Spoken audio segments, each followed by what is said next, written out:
Я могу сказать с чистой совестью по отношению к родине и родному мне народу, что я остался до конца верен моим заветным идеалам юности, напишет он в конце своей жизни. Всего себя посвятил он служению своему чувашскому народу, делу его просвещения, формированию его как нации. Иван Яковлев – первый чувашский просветитель, патриарх. То, что мы достигаем, вот именно в сферах образования, духовно-нравственной сфере, это как раз мы свои шаги сверяем с завещанием Ивана Яковлевича Яковлева. Возможно, подчас мы даже не задумываемся об этом, но то, что мы доброе и хорошее делаем, это изначально было заложено великим чувашом, выходцем из нашей среды, из чувашей Ивана Яковлевича Яковлева. Это село в свое время Иван Яковлев хотел превратить в чувашские Афины, сделать культурным центром просвещения своих соплеменников чуваш. Кошки Новотимбаева, одна из деревень чувашской диаспоры в республике Татарстан. На этом месте стоял дом, где он и родился 25 апреля 1848 года. Рано оставшись без родителей, воспитывался в семье Пахомовых. Из воспоминаний Ивана Яковлева. Семья Пахомовых была трезвая и работящая. Меня приучали ко всякой работе. Барановал поле, жал рожь, косил. Будучи еще небольшим мальчиком, я дошел до того, что дожинал в день до 100 снопов, один. Помню, от усталости у меня при еде во время отдыха дрожали руки. Окрестности села Кошки-Тимбаева зимой напоминают белый лист бумаги, на котором так и хочется выводить буквы, написать что-то светлое, чистое. Может быть, и глядя на такой пейзаж, любуясь им, и возникали мысли о своей чувашской письменности у молодого Яковлева. В 1871 году он составил первый чувашский алфавит, и уже в следующем году был издан первый букварь, ставший подлинно народной книгой. Ивану Яковлеву было тогда всего 23 года. Он студент Казанского университета. В кругах деятелей народного просвещения уже известная личность. Его ценят популярный в то время ученый-ориенталист профессор Николай Ильминский и инспектор народных училищ Симбирской губернии Илья Ульянов. Яковлевым в его родной деревне уже открыта сельская школа. И еще в 1868 году, учась в Симбирской мужской гимназии, вызывает к себе односельчанина Алексея Рикеева и других чувашских мальчиков и начинает учить их, содержа на свои скудные деньги. Так была заложена Симбирская чувашская школа. В Симбирскую чувашскую школу принимали дети крестьян. Здесь они получали профессию сельского учителя. И сами дети хорошо знали, что Иван Яковлевич Яковлев тоже вышел из крестьян. Вот перед вами портрет этого человека. Здесь Иван Яковлевич изображен в период расцвета своей педагогической деятельности. Иван Яковлевич воспитал целую плеяду замечательных педагогов. Вот внизу вы видите фотографию преподавателей Симбирской чувашской школы. Из воспоминаний Ивана Яковлева. И ранее у меня бродили в голове мысли, но неопределенно, о том, что у других народов была же своя письменность. Почему же ее нет у родного мне племени чуваш? Мне было досадно и обидно. Я думаю, Яковлев в чувашском мире появился не случайно. Я абсолютно убежден в том, что это апостол, который был высшими силами прислан нашему народу в самое трудное время для его. И знать и почитать Яковлева – это знать и почитать чувашский народ. Знать и почитать Яковлева – это знать и почитать уникальную чувашскую национальную культуру. Появление чувашского алфавита и букваря сразу вызвало бурный резонанс. Реакционеры встретили их в штыки. Он встал на неправильный путь в инородческом деле.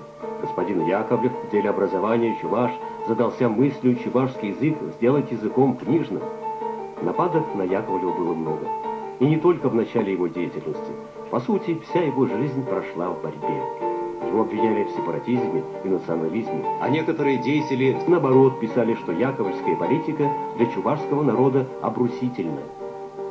В 1903 году был обвинен в сепаратистских стремлениях и был отстранен от должности инспектора чувашских школ Казанского учебного округа. Вслед за этим стал объектом клеветы и политической травли в местной печати. Из воспоминаний Ивана Яковлева. Симбирское высшее дворянство, всегда считавшее себя чем-то особенным, родовитым, знатным, относилось ко мне, небольшому чиновнику, вышедшему из народу, свысока, что было мне подчас обидно. При случае или лягали меня, или глупо высмеивали. На насмешки над собой Иван Яковлев привык не обращать особого внимания еще с детства. Когда ему исполнилось 8 лет, Яковлев, вопреки желанию опекуна, был отдан на учебу в удельное училище в селе Старые Бурундуки Буинского уезда. Здесь господствовали жестокие нравы, атмосфера национальной неприязни и вражды. Свое детище, Симбирскую школу, он превратил в демократическое учебное заведение, в основу жизнедеятельности которого положен труд умственный и физический. Из письма Яковлева к председателю Совнаркома РСФСР Владимиру Ленину. Названная школа, по мнению моему, должна была стать центром, из которого, как лучи солнца, расходились бы по всем сельским местностям, где живут чуваши, благодеяния русско-христианской культуры. Для этого должны были служить следующие меры: приобщение чуваш к христианской культуре, создание чувашских литературного языка и письменности, ознакомление русского народа с жизнью и бытом чуваш, равно как и ознакомление чувашского народа с историческим прошлым, настоящим общей матери России. Год основания Симбирской школы 1868. В 1876 году ему удалось купить каменный дом. В этот свой постоянный дом чувашская школа перебралась в августе 1877 года, и в том же году по инициативе директора народных училищ Симбирской губернии Ильи Николаевича Ульянова Министерство народного просвещения признало ее как центральную, что открывало возможность последующего преобразования ее в учительскую школу или семинарию. Школа ведь стала на первым профессиональным учебным заведением истории чувашского народа. Готовили там учителей широкого профиля. В Симбирской школе будущие чувашские учителя изучали гуманитарные и научные дисциплины, педагогику, логику, методику, проходили эстетическое и трудовое обучение, овладевали ремеслами и сельскохозяйственными знаниями. За полвека своего существования школа дала русскому и чувашскому народам тысячи учителей. Школа сделалась центром создания чувашской письменности, переводов, изданий на чувашском языке. Если самый главный в чем его, эта школа была двуязычная. Родной язык. И потом изучать через год или полтора русский язык, государственный язык. И поэтому является Яковлев создателем первой в России двуязычной начальной школы.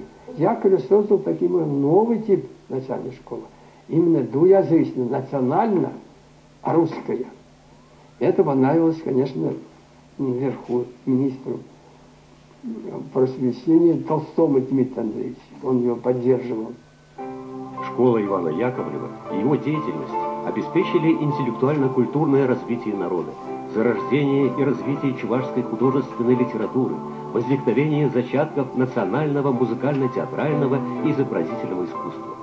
Ее уникальность заключается и в том, что здесь обучали не просто будущих учителей, а готовили будущую чувашскую интеллигенцию, которая, в свою очередь, должна была помочь Яковлеву в претворении его заветной мечты, в воспитании нового чуваша, образованного высокой культурой, по сути, новой чувашской формации.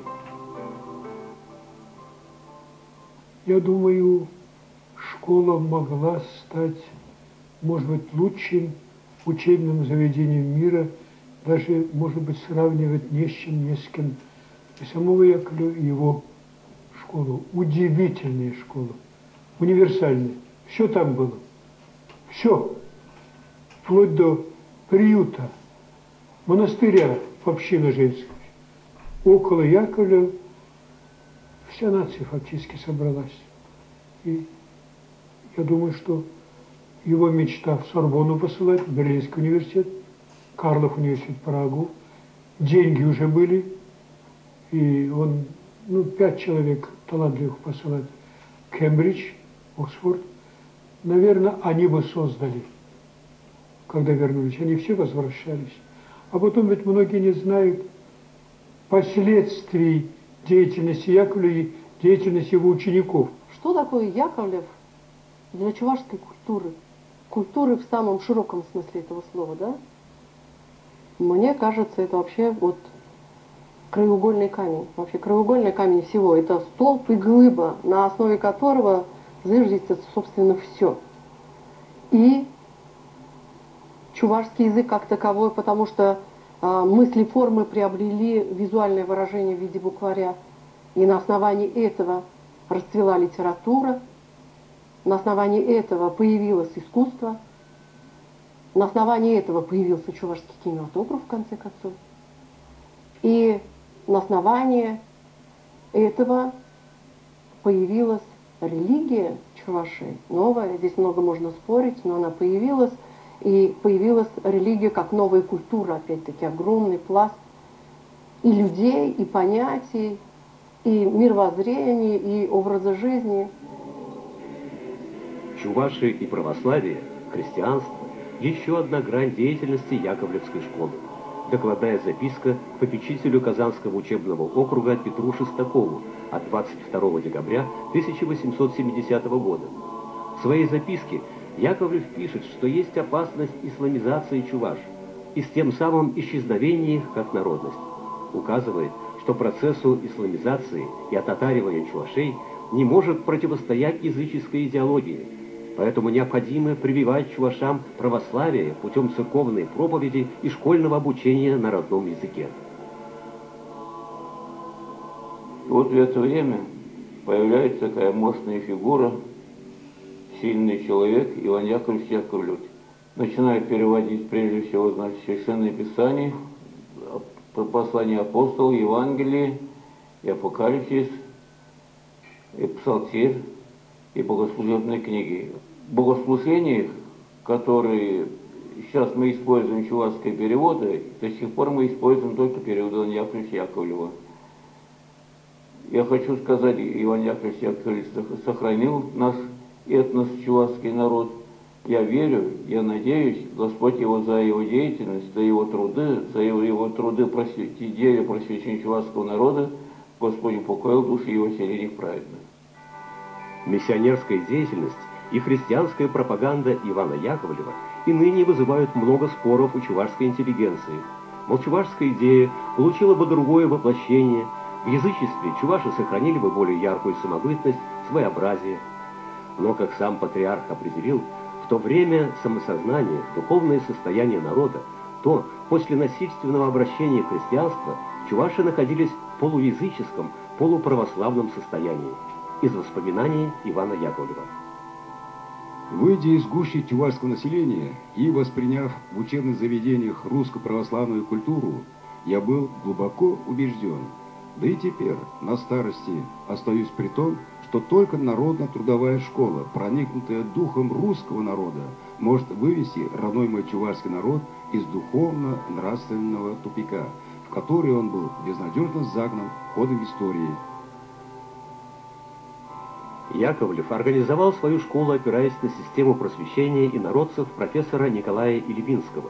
Но в разработке системы просвещения и практической ее реализации он пошел дальше своего наставника.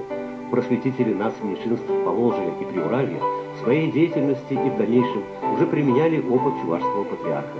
Будучи инспектором чувашских школ Казанской губернии, он в Симбирской школе наряду изучением различных языков педагогики ставил вопрос изучения и сельскохозяйственного производства. И эти занятия считались как уроки по другим дисциплинам. Конечно, первой целью, я думаю, было то, чтобы сельская молодежь, приходя в Симбирск и обучаясь в школе Яковлева, не забывал свои корни. Оставался, вот в нем оставался, чтобы крестьянский дух. Заветные идеалы Ивана Яковлева сделать свой народ просвещенным, образованным, прогрессивным получили свое жизненное подтверждение. Сегодня Чувашия – один из показательных регионов России в сфере образования, культурных преобразований. То, что делается в системе образования, в социальной сфере, во многих направлениях в области формирования высокой духовности и нравственности,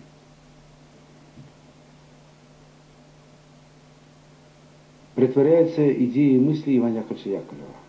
Успехи современной, продвинутой Чувашской республики, они в корне, они где-то вот оттуда берут свое начало. Потому что в современной республике есть люди, которые не боятся. Я не как чиновник, а как гражданин говорю о президенте республики, который, наверное, точно так же через непонимание и своего народа, который его избирал, и каких-то чиновников федеральных, и, может быть, даже бизнеса, и обывателя, он прорастал, заставлял что-то делать так же, как Яковлев. Но благодаря этому, вот какую сферу не возьми, есть высочайшие достижения. Поэтому я думаю, что дело Яковлева, оно, во-первых, оно проросло, оно не погибло, и это не зря человек страдал, мучился. Во-вторых, это настолько великий столб был, что его идеи, они еще многие лета, наверное, будут одухотворять общество, и опираться на его постулаты всем нам нужно будет еще много лет.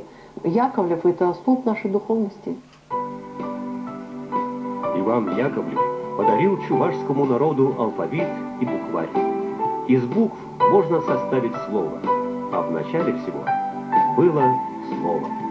Она куски, она куранку радость, ширмала ял дыжинче шарам, давшан кургаик пен толок.